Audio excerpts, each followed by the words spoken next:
from Chamblee Middle School in Chamblee, Georgia. And we're here at the Elaine Clark Center located in Chamblee, Georgia, a nonprofit child development center where they help young children reach their full potential no matter what their abilities are. This fall, we learned that this building, where miracles happen every day, is in terrible disrepair. And we decided to do something about it.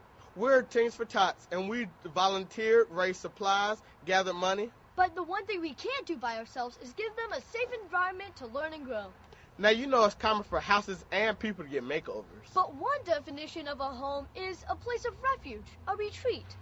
And that's what the Elaine Clark Center is for its children and families. Come meet the children, staff, and families that make this such a wonderful and unique place. And you'll know why we're helping these children. We love the Elaine Clark Center!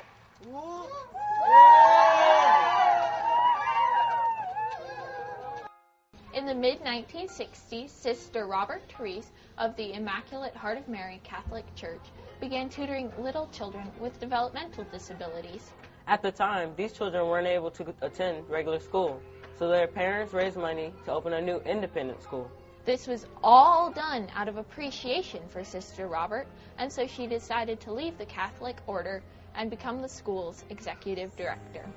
One of the students, Elaine Clark, was a severely hearing impaired girl whom Sister Therese taught to read. In 1969, Elaine died in an accident. She was only 7 years old. So they named the school in her honor. The Elaine Clark Center is an inclusive early intervention center for children with special needs. So basically we work with children that have special needs. We specialize in 6 weeks to 5 years old, which would be the early intervention portion, but we take children up to 12. And what we do is we base our program in an inclusive format, so we're in a typical preschool childcare setting. So we have typical children that are combining classrooms with special needs children, and we work through individualized goal plans with the children to make sure that they're reaching their developmental milestones.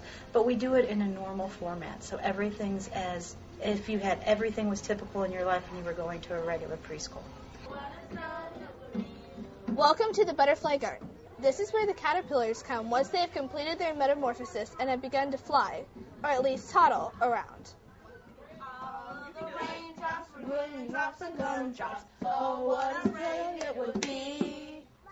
Standing inside with a mouth open wide. If all of the raindrops were candy drops and gumdrops, oh, what a rain it would be. Flitting and sometimes dancing around their classroom, the hummingbird's laughter fills the hallways of the Elaine Clark Center.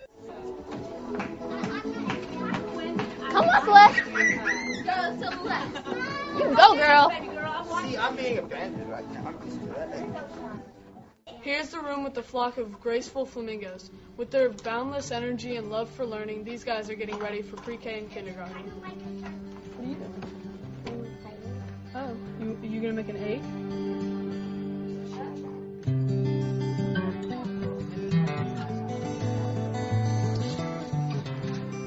This is the caterpillar room. Here, babies gobble up knowledge as they begin to transform from infants into adults.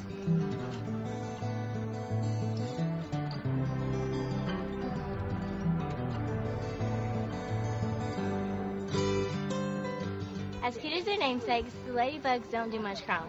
Their imagination and energy keeps everyone on their feet.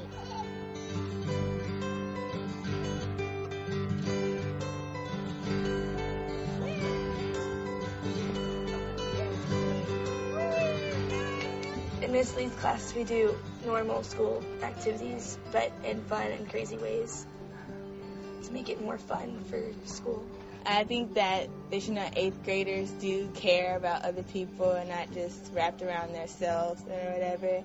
And I think that our group, Teens for Tots, is there to show that. The building was purchased in 1975, and at that point in time we remodeled it, and it was brought up to standard so we could move the kids into the building. And at this point, it's 33 years since we've done any kind of major renovation, and it really is in need of a facelift. My principal asked me to start a class this year on anything I wanted, and I said, may I use the autonomous learning model, which I just learned about, and she said, sure. And so I said, well, I'll develop it. And so I let the children decide what they're going to do for 9 weeks, and in December, we decided it would be important to do something for the community. And I just knew about the Elaine Clark Center and told them about it and about the building being in such really, really bad repair. And that was all it took. They were ready to volunteer, raise money, get supplies, do whatever it took. And today is a result of all of that. This is everything that is wrong with our building. Through this report, we've been able to properly identify all of our needs, and everything is clearly laid out as to what we need and what needs to happen to the building right now. We just need to come up with a way to get the funding or somehow make this happen so we can stay in business and keep doing what we do. To do the whole project altogether would be about $4 million. So can you see why we've come to love the folks here at the Elaine Clark Center so much? Because they do deserve a better place to grow and develop. We're only 8th graders. We can't even drive yet. But we want to make our corner of the world better. So come on, we've got some work to do. We're ready!